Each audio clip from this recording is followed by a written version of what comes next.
Hi guys, నేను మీ Sravani. Welcome back to my channel. ఈరోజు మన ఛానల్లో రెడీమేడ్ పిజ్జా బేస్తో పిజ్జా ఎలా ప్రిపేర్ చేసుకోవాలి ఏంటనేది క్లియర్గా ఎక్స్ప్లెయిన్ చేస్తూ చూపించబోతున్నాను.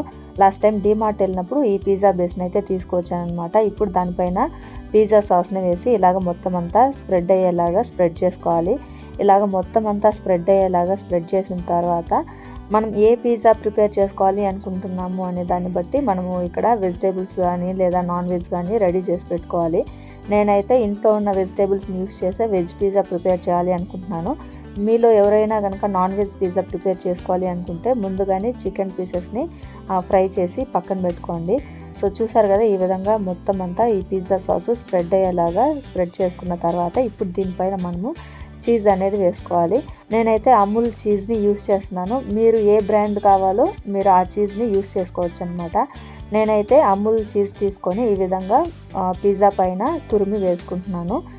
ఈ విధంగా చీజ్ని అంతా మనము తురిమి పిజ్జా బేస్ పైన వేసుకున్న తర్వాత ఇప్పుడు మనము కట్ చేసుకున్న వెజిటేబుల్స్ అన్నిటినీ కూడా మనం దీనిపైన పెట్టుకోవాలన్నమాట. నేను పన్నీర్ ముక్కలు కూడా పెడుతున్నాను. సో ఈ విధంగా చిన్న చిన్న పీసెస్గా ఇంట్లో హోమ్ మేడ్ పన్నీర్ అయితే ప్రిపేర్ చేసుకున్నాను అనమాట. ఆ పన్నీరుని ఈ విధంగా చిన్న చిన్న పీసెస్గా కట్ చేసి ఇలాగైతే పెట్టుకుంటున్నాము. అలాగే ఆనియన్, క్యాప్సికము ఇలా ఏ వెజిటేబుల్స్ ఉన్నా కానీ వాటిని కట్ చేసి దీనిపైన పెట్టుకోవచ్చు అనమాట. నేను ఆనియన్స్, మనకి క్యాప్సికమ్ అయితే ఇంట్లో అవైలబుల్గా లేదు. సో నేను నార్మల్ గ్రీన్ చిల్లీనే వేసుకుంటున్నాను అనమాట.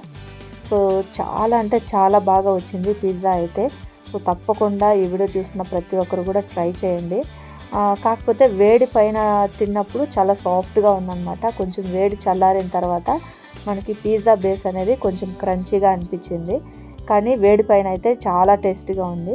సో చూస్తున్నారు కదా, ఆనియన్స్ కూడా ఈ విధంగా కట్ చేసుకున్నాను అనమాట. ఇంకా గ్రీన్ చిల్లీ అయితే కొంచెం రౌండ్ షేప్ వచ్చే విధంగా కట్ చేసి ఇలాగా మొత్తం అంతా పెట్టేసుకుంటున్నాము. అలాగే టొమాటో కూడా యూస్ చేస్తున్నాను అనమాట. మనకి ఏ వెజిటేబుల్స్ కావాలో ఆ వెజిటేబుల్స్ పెట్టుకోవచ్చు, అది మన ఇష్టము. ఈ వెజిటేబుల్సే పెట్టుకోవాలి అనేసి అయితే ఏమీ లేదు. మీకు ఏ వెజిటేబుల్స్ కావాలో అవి యూస్ చేయండి, లేదు అంటే చికెన్ పీసెస్ కూడా యూస్ చేసుకోవచ్చు అనమాట.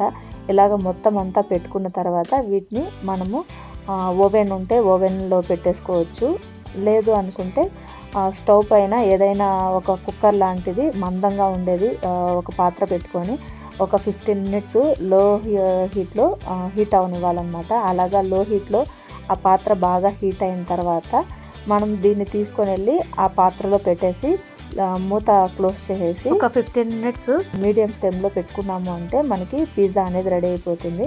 ఈ విధంగా వెజిటేబుల్స్ అన్నీ పెట్టుకున్న తర్వాత మళ్ళీ పైన చీజ్ అనేది తురిమి వేసుకున్నాం అనమాట. నేను ఇంతకు ముందే కప్ కేక్స్ అనేవి ప్రిపేర్ చేశానండి. సో ఆ వీడియో కూడా ఆల్రెడీ మన ఛానల్లో పోస్ట్ చేశాను. ఎవరైనా చూడకుండా ఉంటే కనుక తప్పకుండా ఆ వీడియో లింక్ని కింద డిస్క్రిప్షన్లో ఇస్తాను. లింక్ని క్లిక్ చేసి చూడండి. చాలా బాగా వచ్చాయన్నమాట కప్ కేక్స్ కూడా. ఇంకా అదే పాత్రలో మనం రెడీ చేసుకున్న పిజ్జా బేస్ని కూడా పెట్టేశాను. సో పిజ్జా కూడా అయిపోయింది.